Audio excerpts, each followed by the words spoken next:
Yosua pasal 3 ayat pertama sampai dengan 17. Demikianlah firman Tuhan. Dengan perkop menyeberang sungai Yordan, Yosua bangun pagi-pagi, lalu ia dan semua orang Israel berangkat dari Sitim dan sampailah mereka ke sungai Yordan. Maka bermalamlah mereka di sana sebelum menyeberang. Setelah lewat 3 hari, para pengatur pasukan menjalani seluruh perkemahan dan memberi perintah kepada bangsa itu, katanya, segera sesudah kamu melihat tabut perjanjian Tuhan Allahmu yang diangkat para imam yang memang suku Lewi, maka kamu harus juga berangkat dari tempatmu dan mengikutinya. Hanya antara kamu dan tabut itu harus ada jarak kira-kira 2000 hasta panjangnya. Janganlah mendekatinya, maksudnya supaya kamu mengetahui jalan yang harus kamu tempuh, sebab jalan itu belum pernah kamu lalui dahulu. Berkatalah Yosua kepada bangsa itu, kuduskanlah dirimu, sebab besok Tuhan akan melakukan perbuatan yang ajaib di antara kamu. Dan kepada para imam itu Yosua berkata demikian, angkatlah tabut perjanjian dan menyeberanglah di depan bangsa itu. Maka mereka mengangkat tabut perjanjian dan berjalan di depan bangsa itu. Dan Tuhan berfirman kepada Yosua, pada hari inilah aku mulai membesarkan namamu di mata seluruh orang Israel, supaya mereka tahu bahwa seperti dahulu aku menyertai Musa, demikianlah aku akan menyertai engkau. Maka kau perintahkanlah kepada para imam pengangkat tabut perjanjian itu demikian. Setelah kamu sampai ke tepi air sungai Yordan, haruslah kamu tetap berdiri di sungai Yordan itu. Lalu berkatalah Yosua kepada orang Israel, datanglah dekat dan dengarkanlah firman Tuhan Allahmu. Lagi kata Yosua, dari hal inilah akan kamu ketahui bahwa Allah yang hidup ada di tengah-tengah kamu, dan bahwa sungguh-sungguh akan dihalaunya orang Kanaan, orang Het, orang Hewi, orang Feris, orang Girgasi, orang Amori, dan orang Yebus itu dari depan kamu. Sesungguhnya tabut perjanjian Tuhan semesta bumi berjalan menyeberangi di depan kamu, masuk ke sungai Yordan. Maka sekarang pilihlah 12 orang dari suku-suku Israel, seorang dari tiap-tiap suku. Segera sesudah kaki para imam pengangkut tabut Tuhan semesta bumi berhenti di dalam air sungai Yordan, maka air sungai Yordan itu akan terputus. Air yang turun dari hulu akan berhenti mengalir menjadi bendungan. Ketika bangsa itu berangkat dari tempat perkemahan mereka untuk menyeberangi sungai Yordan, para imam pengangkat tabut perjanjian itu berjalan di depan bangsa itu. Segera sesudah para pengangkut tabut itu sampai ke sungai Yordan, dan para imam pengangkut tabut itu mencelupkan kakinya ke dalam air di tepi sungai itu, sungai Yordan itu sebak sampai meluap sepanjang tepinya selama musim menuai. Maka berhentilah air itu mengalir. Air yang turun dari hulu melonjak menjadi bendungan jauh sekali di dekat Adam, kota yang terletak di sebelah Sartan. Sedang air yang turun ke laut Arabia itu, yakni laut asing, terputus sama sekali. Lalu menyeberanglah bangsa itu di tentangan Yeriko. Tetapi para imam pengangkut tabut perjanjian Tuhan itu tetap berdiri di tanah yang kering di tengah-tengah sungai Yordan. Sedang seluruh bangsa Israel menyeberang di tanah yang kering sampai seluruh bangsa itu selesai menyeberang sungai Yordan. Demikianlah jauh pasal pembacaan firman Tuhan. Pujian kepadamu ya Kristus Yesus kekal selama-lamanya. Haleluya.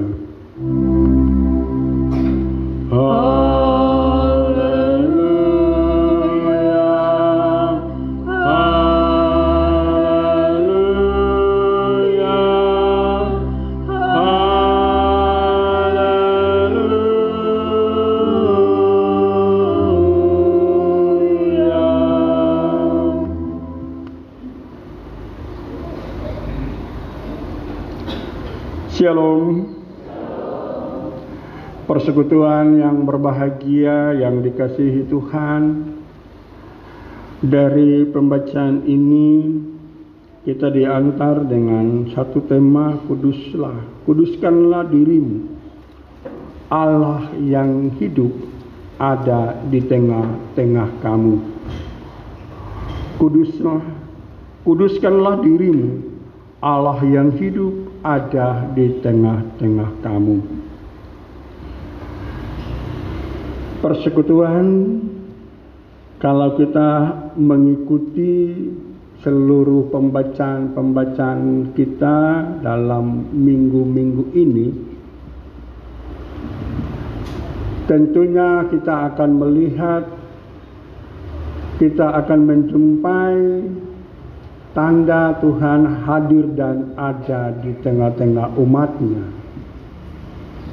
Pembacaan kita pada minggu lalu dari Keluaran 14, 15 sampai 31, bagaimana bangsa Israel diperhadapkan dengan Laut Teberau.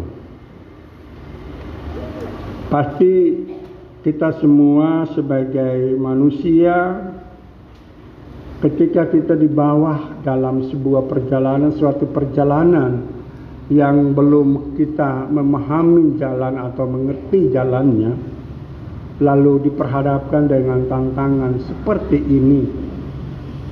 Mungkin kita melewati sungai yang lebar, deras, banyak buaya. Pasti kita semua sudah mulai berpikir. Saya kemarin bayangkan 300 km lebar Laut Teberau dari Pihahirot menuju Migdol. Itu luasnya luar biasa. Kita bayangkan duduk di pantai Beti, lihat ke Laut Pasifik sana, tidak nampak gunung-gunung di sana. Itu baru berapa kilo? Apalagi ini ratusan kilo. Mungkin kita bisa tarik jarak Jayapura Sarmi lah begitu. Itu jarak jauh. Kita bayangkan kalau kita menyeberang, kita berdiri di kantor gubernur melihat Tanjung Hotekam dan sebagainya, sudah jauh begitu kita sudah bilang, aduh ini mau ke sana pakai apa? Yang nampak gedung atau gunung-gunungnya saja kita sudah bisa merasa khawatir, apalagi yang tidak nampak. Saya bilang luar biasa Allah ini. Kuasanya tidak bisa ditandingi oleh siapapun di bawah kolong langit ini. Saya kemarin dulu di Pantai Besti berbayangkan 300 kilo itu. Luar biasa. Kita tidak bisa sampai di bagian itu. Lalu Bapak Ibu Saudara-saudara, hanya perintah Tuhan kepada Musa, gunakan tongkat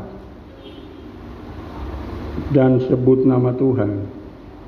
Perkara itu dari hal yang tidak mungkin menjadi hal yang membahagiakan dan memberi sukacita.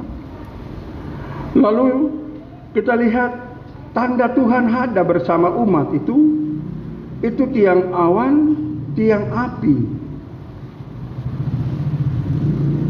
Ketika bangsa Israel melihat tentara Firaun Mesir ini datang, tiang api, tiang awan bergeser ke belakang untuk memberi perlindungan.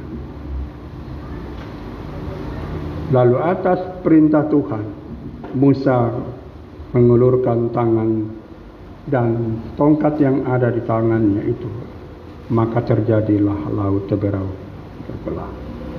Kali ini dalam kesaksian Yosua pasal 3 ayat pertama sampai 17, bangsa Israel menyeberang sungai Yordan. Menyeberang sungai Yordan tidak lagi awan dan api, tiang awan dan tiang api. Yang ada di pundak para imam, yang dipikul oleh para imam hanyalah tabut perjanjian. Tabut perjanjian. Beda peristiwa Laut Teberau.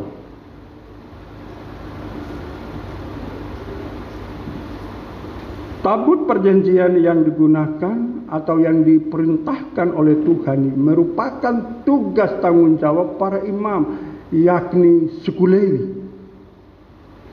untuk memikul tabut perjanjian itu.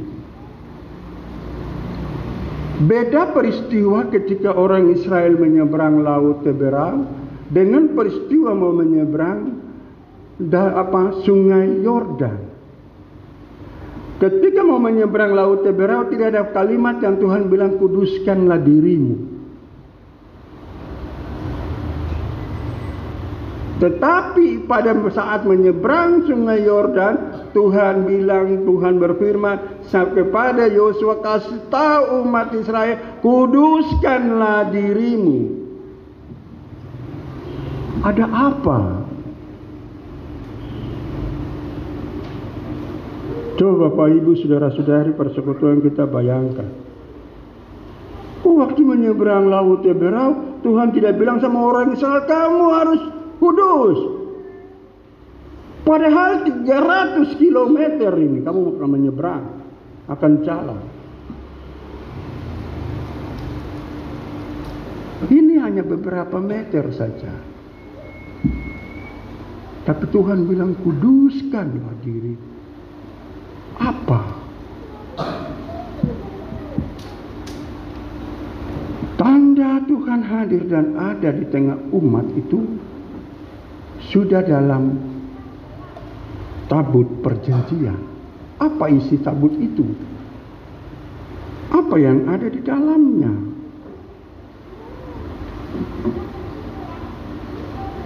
Sesudah bangsa Israel menyeberang Laut Teberau, berjalan dan di Gunung Sinai, Musa menerima 10 perintah Tuhan. Musa menerima itu dan Musa menuliskan, karena akibat dari Musa marah, pertama yang dituliskan oleh tangan dan jari Allah sendiri, Musa hancurkan dikarenakan melihat orang Israel telah memilih untuk menyembah dewa-dewa. 10 firman Tuhan ini dihancurkan. Dan apa akibatnya? Tuhan bilang, kau duduk, kau tulis lagi.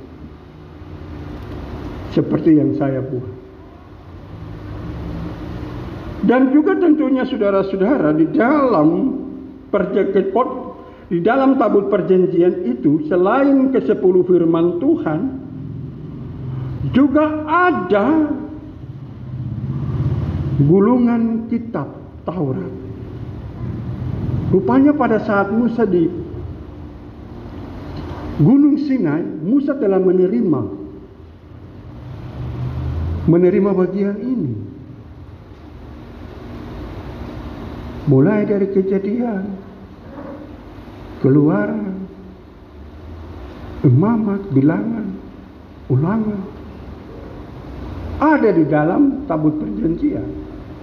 Pekerjaan yang luar biasa. Lalu ada buli-buli emas yang berisi mana. Waktu bangsa ini sudah tidak punya roti, bersungut-sungut, Tuhan kasih roti, kasih burung puyuh, mereka makan. Mereka hidup dalam kasih karunia Tuhan itu.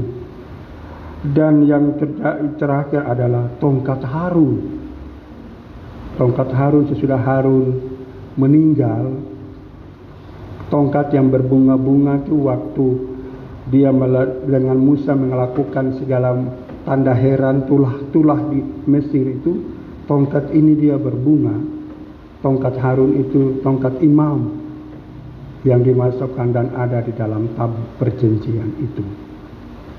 Bapak Ibu saudara-saudari, dan di dalam tabut perjanjian itu, selain bagian-bagian ini, yang sesungguhnya adalah Tuhan ada di dalam. Yang sesungguhnya Tuhan bersama dengan umat itu. Bentuk dari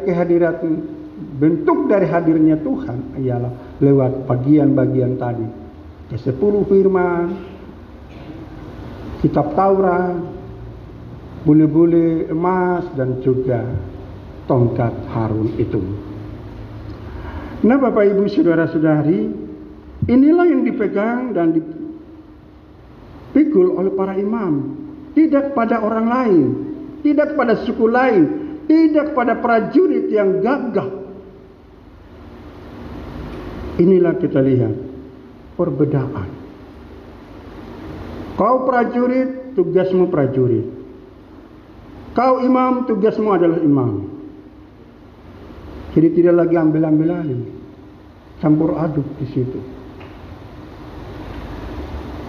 Sudah ada terpisah. Nah, dan hal yang menarik tentunya pada kalimat kuduskanlah dirimu. Bapak Ibu saudara-saudari yang berbahagia, disinilah kita mau melihat mengapa terjadi bagian ini dibandingkan dengan ketika bangsa Israel menyeberang Laut Teberau. Gambaran inilah yang harus ada di dalam kehidupan semua orang percaya.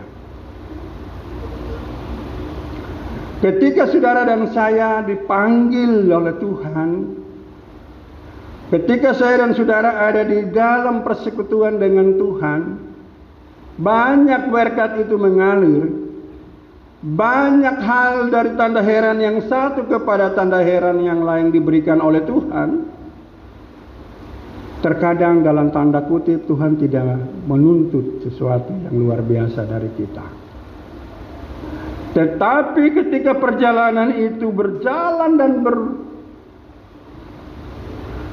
bergerak terus, pada akhirnya Tuhan akan memohon kepada, atau Tuhan meminta kepada kita untuk setiap orang harus kuduskan dirinya.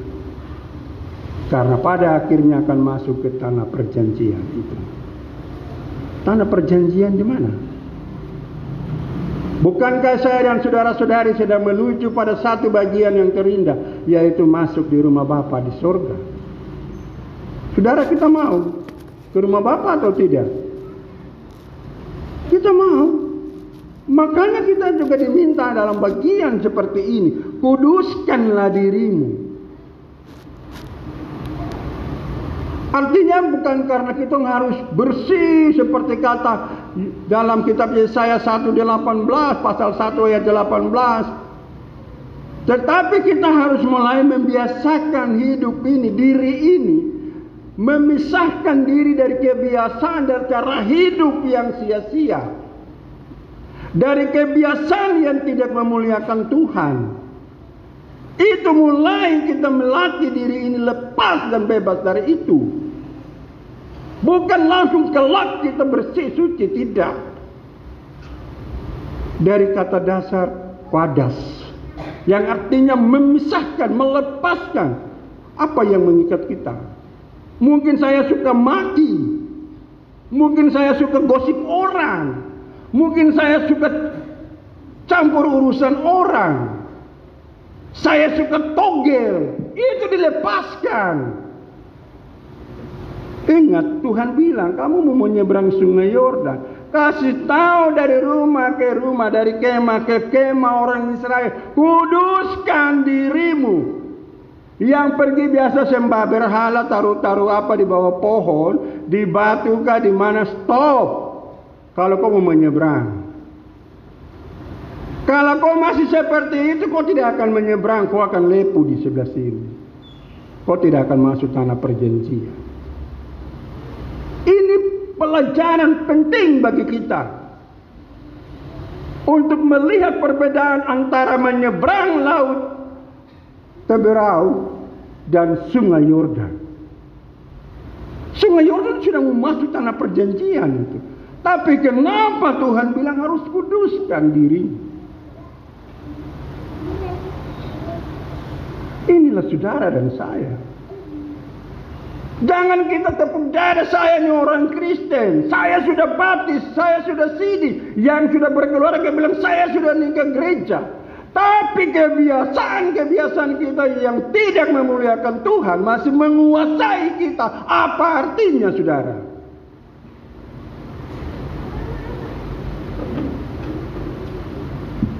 Apa artinya? Tidak. Nanti Tuhan bilang, enyahlah engkau dari hadapanku.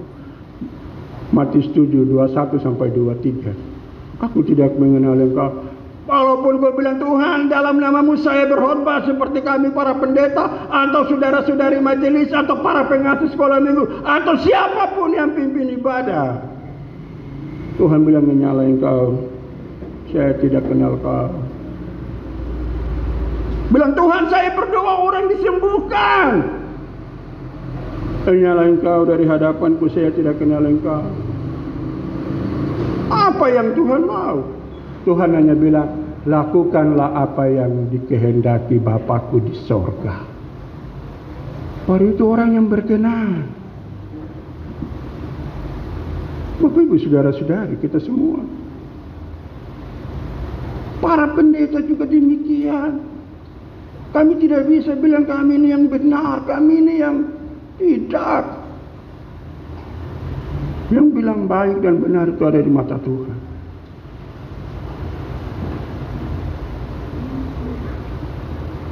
Jangan bangga karena saya memiliki karunia-karunia ini.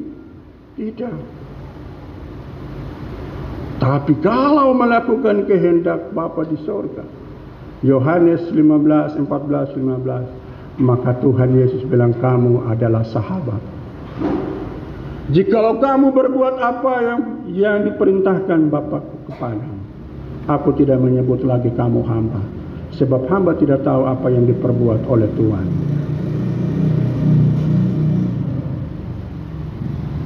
Saudara-saudari, bagian ini memberi kita bagai pengejaran terpenting bagi kita. Hal yang pertama dari bagian ini adalah Tuhan telah ada di tengah-tengah saudara dan saya. Firman-Nya ada di tangan kita semua. Jangan itu menjadi buku biasa. Dia tertutup terus, nanti hari Minggu baru dia terbuka. Kalau pada bangsa Israel menyeberang laut Teberau, tiang awan dan tiang api, menyeberang sungai Yordan, tabut perjanjian, kita semua mau menuju tanah perjanjian itu. Firman-Nya sudah ada di dalam kita. Bacalah firman Tuhan setiap hari. Renungkanlah itu dan lakukanlah itu siang dan malam. Itu tanda Tuhan ada di tengah kita. Yohanes 15 ayat 7. Jikalau kamu tinggal di dalam aku dan firmanku tinggal di dalam kamu, minta apa saja pasti Tuhan berikan. Firman itu sudah ada. Saudara, kita hendak menuju tanah perjanjian itu. Ketika kita tidak kuduskan diri di dalam hidup ini dengan berpegang kepada Dia yang telah hadir di tengah-tengah kita, maka sia-sialah kita. Hal yang kedua, pesan firman Tuhan ini bagi kita semua. Kita sebagai para pelayannya, dalam melakukan pelayanan ini, kita bukan segala-galanya. Kita hanyalah mata dan hati Tuhan. Menerima dari Tuhan, kita lanjutkan dan kita teruskan. Ketika kita melakukan dan membuat hal yang tidak baik, tidak menurut kehendak Tuhan, maka apapun yang diberikan oleh umat dalam pelayanan ini kepada para hamba-hambanya atau kepada pelayanan kita bukan menjadi berkat, tapi menjadi kotoran yang mengakibatkan penyakit dalam diri kita. Kita pelayan bukan segala-galanya. Pelayanan ini kepunyaan Tuhan. Kita harus membiasakan diri menjadi mata dan telinganya untuk menerima segala pesan itu untuk diteruskan kepada kita semua. Dari diri kita tapi juga kepada umat. Bukan kita ini segala-galanya. Tidak ada yang sok-sok suci, tidak ada. Kita semua ini hanyalah debu, kita semua ini tanah. Yang menyempurnakan kita adalah Tuhan. Hal yang ketiga, pesan dari firman Tuhan ini kepada kita semua. Saudara-saudari, sebagai milik kepunyaan Tuhan, untuk menuju tanah perjanjian itu, Tuhan bilang kepada para hamba-hambanya, barang apa yang kau lakukan bagi saudaraku yang paling terhina, engkau telah melakukannya bagi aku. Iman tanpa perbuatan hakikatnya mati. Saudara, kita berkobar-kobar dalam menyampaikan kebenaran firman Tuhan, dalam berkhotbah, dalam menerjemahkannya dalam berbagai bentuk-bentuk ibadah itu. Tapi kalau tanpa perbuatan, no.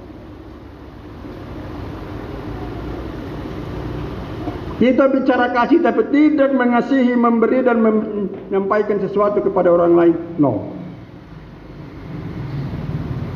Bagian terakhir inilah yang pada akhirnya akan ada di sana. 1 Korintus 13 ayat 13 dibilang, demikianlah tinggal 3 hal ini. Iman, pengharapan, dan kasih. Dan yang paling besar adalah kasih. Saudara, kita tidak bisa seperti gong yang bunyi luar biasa, toki di suara sampai orang di aspal bisa dengar. Tapi untuk melakukan,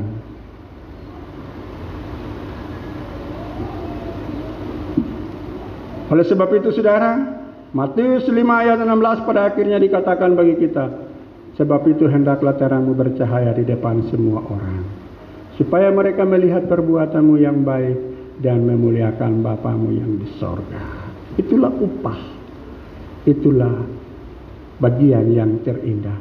Setiap orang akan menyeberang menuju tanah perjanjian itu dengan membawa bagian. Apa yang telah kau perbuat bagi saudaraku yang paling terhina, engkau telah melakukannya bagi aku. Tuhan memberkati firman-Nya bagi kita semua. Amin.